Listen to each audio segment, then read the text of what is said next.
பார்வையற்ற ஒரு பெண் பள்ளி வளாகத்திலேயே தற்கொலை செய்து கொண்டிருக்கின்றார்.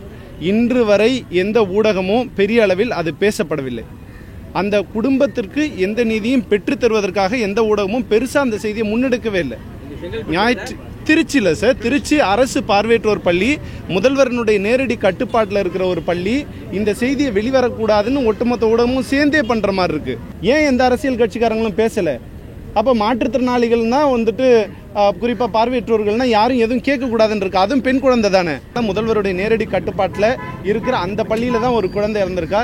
இன்று வரை முதல்வர் ஒரு நிவாரணம் கூட அறிவிக்கலையே. பிப்ரவரி 27ஆம் தேதி ஒரு 5 வாக்குறுதிகள் நிறைவேற்றுவதாக வாக்குறுதி அளித்தனர். அதனை உடனடியாக நிறைவேற்ற வேண்டும். மாண்புமிகு தமிழக முதல்வர் எங்கள் அமைப்பினுடைய பிரதிநிதிகளை நேரில் உடனடியாக அழைத்து பேச வேண்டும். கோரிக்கைகள் அரசாணை நிலையின் 20 உடனடியாக நடைமுறைப்படுத்த வேண்டும். பல ஆண்டுகளாக வருகை விரிவுரையாளர்களாக பணியாற்றி கொண்டிருக்கும் அனைத்து பார்வை மாற்றுத்திறனாளிகளையும் எந்தவிதமான நிபந்தனையும் இல்லாமல் நிரந்தர பணியமர்த்த வேண்டும். நான் முதல்ல ஊடகத்தினர் எல்லாத்தையும் பார்த்து ஒரு கேள்வி கேட்க விரும்புகிறேன். ஒரு நார்மலாக ஒரு பொண்ணு, ஒரு பள்ளி படிக்கிற ஒரு பொண்ணு பள்ளி வளாகத்திலேயே உயிரிழந்தா இந்த ஊடகங்கள் என்ன பாடுபடுத்தியிருப்பீங்க எல்லாத்தையும். இதே ஒரு பார்வையற்ற ஒரு பெண் பள்ளி வளாகத்திலேயே தற்கொலை செய்து கொண்டிருக்கின்றார். இன்று வரை எந்த ஊடகமும் பெரிய அளவில் அது பேசப்படவில்லை. அந்த குடும்பத்திற்கு எந்த நீதியும் பெற்று தருவதற்காக எந்த ஊடகமும் பெருசா அந்த செய்தியை முன்னெடுக்கவே இல்லை. திருச்சியில் சார், திருச்சி அரசு பார்வையற்றோர் பள்ளி, முதல்வரனுடைய நேரடி கட்டுப்பாட்டில் இருக்கிற ஒரு பள்ளி. இந்த செய்தியை வெளிவரக்கூடாதுன்னு ஒட்டுமொத்த ஊடகமும் சேர்ந்தே பண்ற மாதிரி இருக்கு. நாங்கள் ஒட்டுமொத்த ஊடகத்துக்கும் அன்னைக்கு நான் சொல்லியிருக்கேன், நீங்கள் இந்த செய்தியை ஆக்குங்க, அதை பற்றி பேசுங்க அப்படின்னு நான் சொல்லியிருந்தேன். அது தற்கொலையாகவே கூட இருக்கட்டுமே. பள்ளி வளாகத்தில் இழந்திருக்கா, அரசு என்ன செஞ்சிட்டு இருக்கு, அரசு ஊழியர்கள் என்ன செஞ்சிட்டு இருக்காங்க, அந்த தலைமை ஆசிரியர் இருந்தாங்களா, வார்டன் இருந்தாங்களா, அந்த குழந்தை இறந்தப்போ இவங்களாம் என்ன பண்ணிட்டு இருக்காங்க, அந்த குழந்தை பொது தேர்வு எழுதிட்டு இருக்க குழந்தை நைட்டு தூக்கு போட்டு செத்துருந்தாலும் பரவாயில்ல. இன்னைக்கு நம்ம 1000 கற்பிதங்கள் கற்பிக்கலாம். காலையில் 7 மணிக்கு அந்த குழந்தை தூக்கு போட்டு இறந்திருக்கா. ஏன் எந்த ஊடகமும் கேட்கல? ஏன் எந்த அரசியல் கட்சிக்காரங்களும் பேசல? அப்போ மாற்றுத்திறனாளிகள்னா குறிப்பாக பார்வையற்றோர்கள்னா யாரும் எதுவும் கேட்கக்கூடாதுன்னு இருக்கு. அதுவும் பெண் குழந்தை தானே. என்னைக்கோ இதுக்கு முன்பாக கனியாமூரில் ஒரு குழந்தை சேர்த்தப்போ நம்மளாம் கேள்வி கேட்டோம்ல. இதே பல இடங்களில் பல குழந்தைகள் சேர்த்தப்போ கேள்வி கேட்டோம்ல. ஏன் இந்த குழந்தைக்காக பேசுறதுக்காக யாருமே முன் வரல? பார்வையின்மையோட ஒரு குழந்தை பிறந்து அவள் படித்து வளர்ந்து வந்துட்டு இருக்கா. அப்போது அவளால் இதுக்கப்புறம் இந்த சமூகத்துக்கு எந்த பயனும் இல்லைன்னு இந்த ஊடகங்களோ அல்லது இந்த அரசியல் கட்சிகளோ எல்லாரும் நினைக்கிறாங்களா? இந்த அரசு உள்ளிட்ட எல்லாருமே. தமிழக அரசு ஒரே ஒரு மாற்றுத்திறனாளி மனவேதனை அடைந்தாலும் அவர்களுக்காக இந்த அரசு இயங்கும் அப்படின்னு சொல்லிட்டு இருக்க இந்த அரசின் கீழே நேரடி கட்டுப்பாட்டில், முதல்வருடைய நேரடி கட்டுப்பாட்டில் இருக்கிற அந்த பள்ளியில தான் ஒரு குழந்தை இறந்திருக்கா. இன்று வரை முதல்வர் ஒரு நிவாரணம் கூட அறிவிக்கலையே. அப்ப என்ன நடந்துட்டு இருக்கு இந்த நாட்டில் அப்படிங்கிற கேள்வி ரொம்ப இயல்பா எழுது. அந்த குழந்தைக்கான நீதி பெற்றுத்தரப்பட வேண்டும். எந்த அரசு பார்வையற்றோர் பள்ளியிலும் எந்த சிறப்பு பள்ளிகளிலும் முழுமையாக ஆசிரியர் இல்லை, தலைமை ஆசிரியர்கள் இல்லை, தேவையான ஊழியர்கள் இல்லை. இதெல்லாம் யாரும் கேட்கறதுக்கு முன்னாடி இதெல்லாம் ஆயிடக்கூடாதுன்னா காலமாக நாங்கள் கத்திட்டு இருக்கோம். அது இந்த மாதிரி சம்பவங்கள் நடந்துவிடக்கூடாது அப்படிங்கிறதுக்காக தான். அது எப்பொழுதும் போல இப்பொழுதும் எல்லாருமே கடந்து போயிட்டு இருக்கோம். இது இன்னைக்கு புதுசு இல்லைங்க.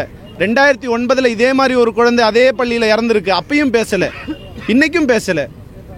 ரொம்ப சந்தோஷம். இந்த அரசு இது வரைக்கும் அந்த குழந்தைக்கான எந்த நீதியும் தரல. இதே போன்று நீங்கள் யாரும் பேசாமல் இருந்தீங்கன்னா அந்த குழந்தைகளுக்கு எந்த ஒரு நீதியும் கிடைக்காமையும் போயிடும். இது வரைக்கும் அந்த பள்ளியினுடைய அளவு 1:8. அப்படி பார்த்தனா கூட அங்கே 93 பிள்ளைகள் இருக்காங்க. அங்கே கிட்டத்தட்ட 12 வாத்தியார்களோ அல்லது 12 வாத்தியார்கள் இருக்கணும். அங்கே இருக்கிற ஒட்டுமொத்த வாத்தியார்கள் 4-5 தான். ஸோ இதை எப்போதும் போல் நம்ம இதையும் கடந்து போகிறோமா அப்படிங்கிறத நான் கேள்வியாக முன்வைக்கிறேன். நாங்கள் இது உயர்நீதிமன்ற நீதியரசனுடைய முன்னிலையில் ஒரு நீதி விசாரணை வைக்கப்பட வேண்டும். அந்த குழந்தைக்கு சரியான நீதியை பெற்றுத்தரப்பட வேண்டும். ஆஸ் யூஷுவல் எப்போதும் சொல்கிற மாதிரி அந்த குழந்தையும் லவ் பண்ணி சேர்த்து போச்சுன்னு சொல்ல போகிறீங்களான்னு எனக்கு தெரியல.